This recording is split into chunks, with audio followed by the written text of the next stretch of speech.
welcome back to the Plunder Den. In this week's episode, we're going to be building a well.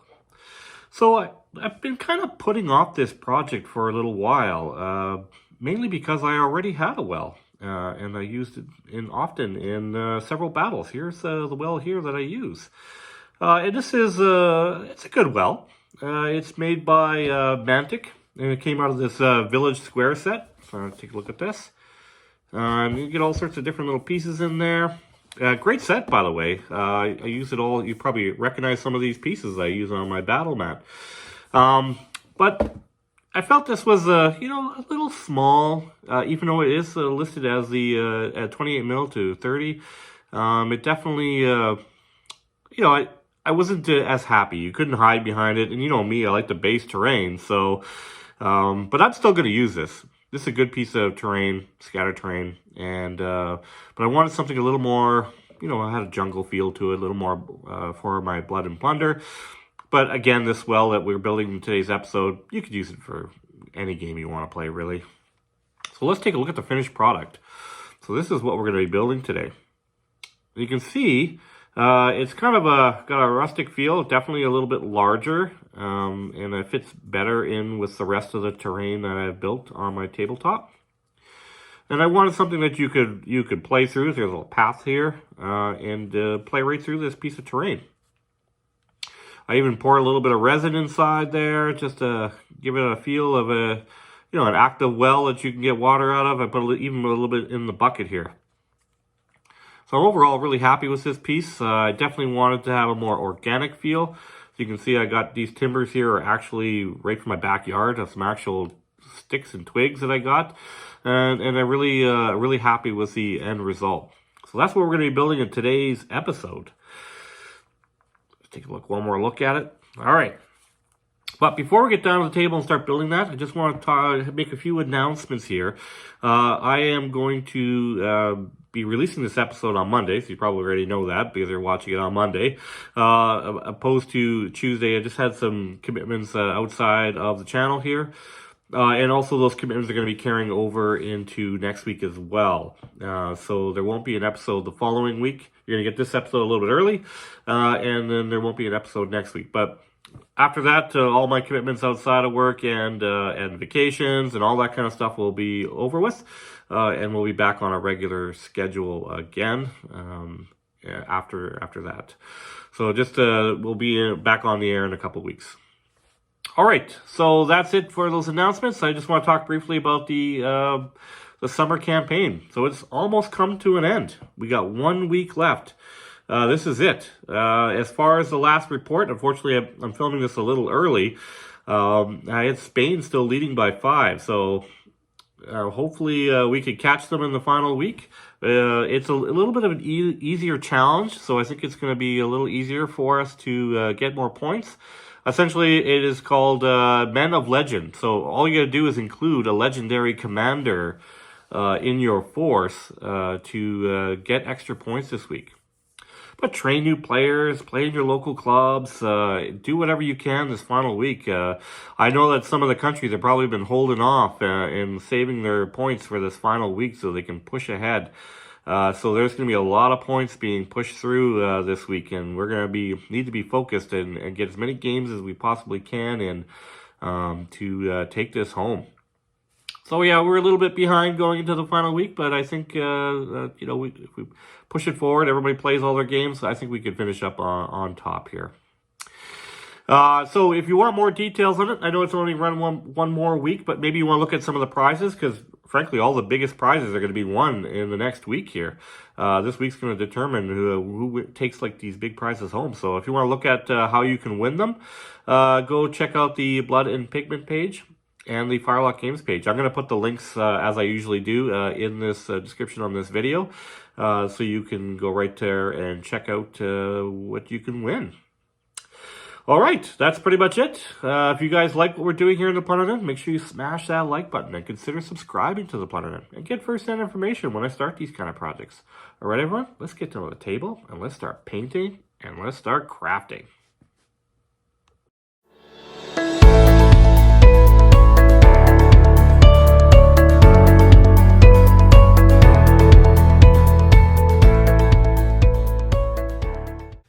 Okay, so let's look at some of the materials I'm going to be using. There's some dollar store foam board that I've already primed with some black craft paint. I kind of wanted to go with the organic feel, so I went to the backyard, looked for some twigs and just some wood back there from trees. So back to the costume jewelry section, a little bit of chain that I got from Michael's. These are some bricks and egg carton rocks that I built from previous projects. We got some skinny balsa wood. I really like this flat balsa wood. I've been using it for lots of projects. These dowels, which you know what, I don't end up using, but originally when I first did this, I was going to use those. I got some buttons there. This is inside of a toilet paper roll. Going to use that kind of as the mold for the well. We got some twine. I got that hobby twine with some metal in it. I didn't end up using that either. I just used the regular twine. So I started off by measuring out my mini to we got the little toilet paper roll here. Then I kind of want to measure it so it's about waist height. Remember, you got to factor in the size of the bricks that are going to be on top of it. So that'll add a little bit of height to it. So that's what I was kind of measuring out there. I'm going to use some tacky glue to glue that on to the base. And of course, I'm going to cut it with an X-Acto blade. So this is after I've cut it. And then I started looking at some other things that I maybe wanted to add. So I decided to add a little bit of palm trees to this project and some stones. So similar to the seawall, I just kind of cut out some chunky kind of rocks out of insulation foam, tumbled them into a coffee tin to give them, with some rocks to give them a texture, and then kind of looking at how I want to place it. So really just planning it right now and kind of looking at how it's all going to work. So then I moved on to actually starting to glue things down. So I was pretty confident with my plan. Decided to glue this toilet paper roll on first, and then I started adding some bricks onto it. Kind of measuring my top bricks. Of course, it's going to be a little thicker once I fill in the walls. And everything I put together was that tacky glue.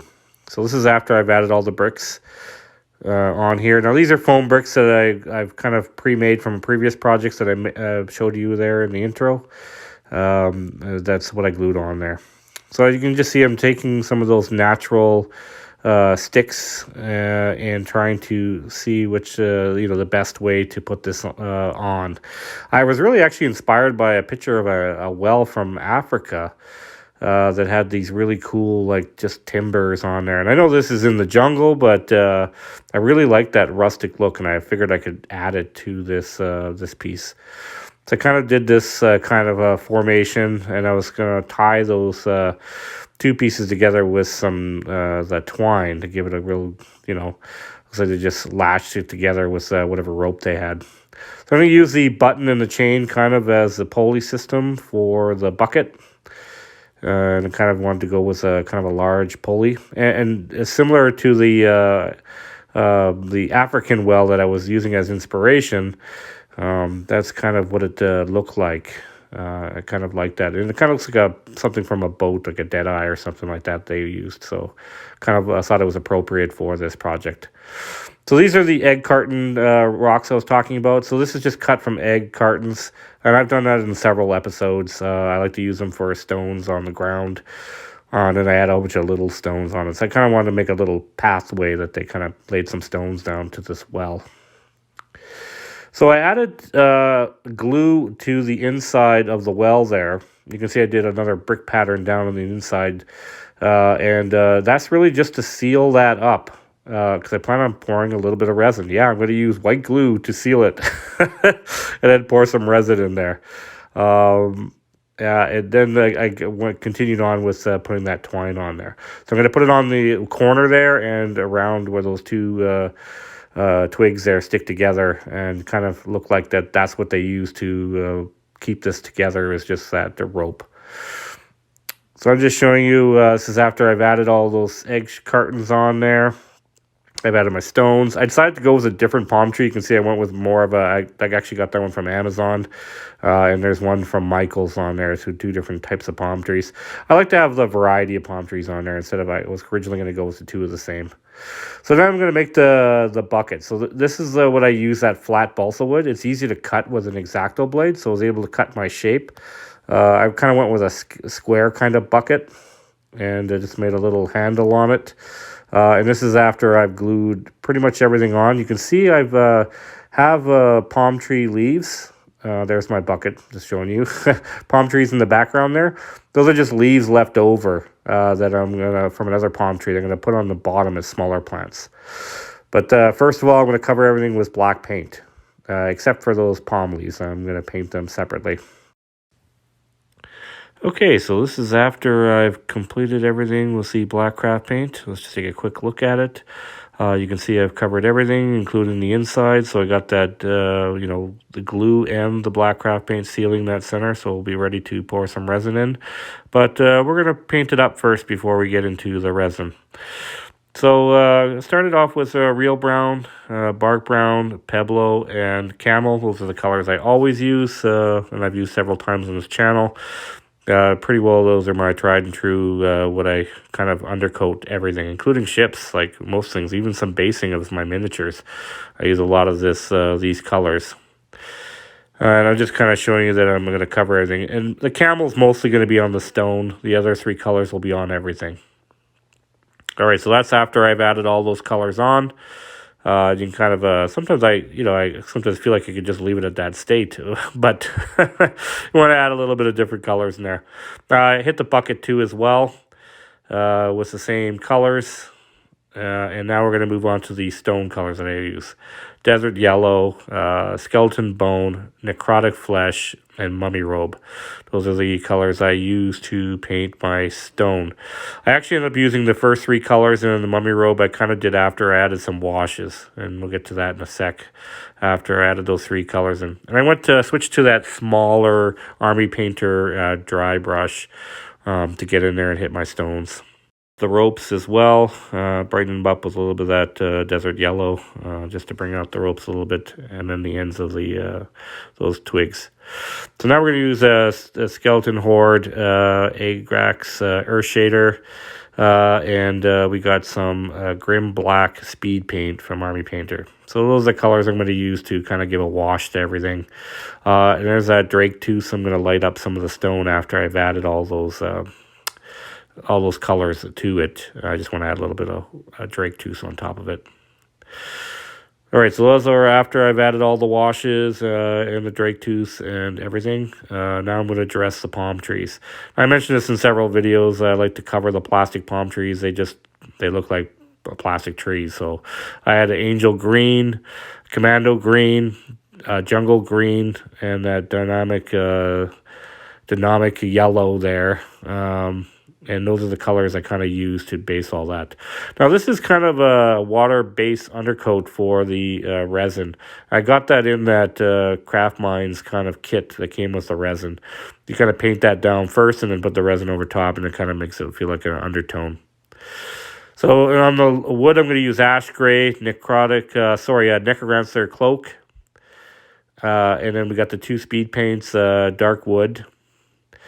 And hardened leather, which I've definitely starting to use a lot of those four combinations of those colors to do kind of an aged wood look. And I really like the way that turns out. So this is after I've hit everything with that. And note that I added a little bit of green to the rocks as well, just to add a little bit of, looks like some plant life on there. So I'm going to hit that chain with some gun metal and some Agrax earth shader to darken them up a little bit. The handles of that bucket, going to add a little metal to it. Then I added sorted flocking and some tufts here from Army Painter. We got some brown battlefield kind of gravel. We got the grass green. That other one was jungle green. I like to mix the two together. And of course I poured the resin inside the well and inside the bucket. So I only needed a little bit because it wasn't very deep, but I just wanted to imply that there was water in there. So this is after I just poured the resin. You can see it's kind of still has a cure to it. It's a little blue still.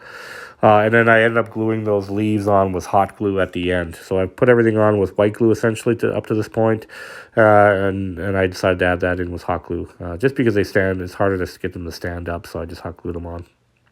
All right, so let's get down to the battlefield. This is a match I was playing with my son. He was playing the French Caribbean Militia, and I was the English Buccaneers. We decided to put the well into the battle. So at this point, I hadn't put the bucket on the chain yet. That was the last step. I'm just waiting for that resin to cure fully, and then I ended up gluing the bucket to the end of the chain and kind of sit it on the top of the ledge of the well. So that was the final steps to this project. I really enjoyed putting this well together, and I think I'm going to get a lot of use of this well on the battlefield. I hope you guys enjoyed this episode. Thank you so much for watching, and I will see you in the next one.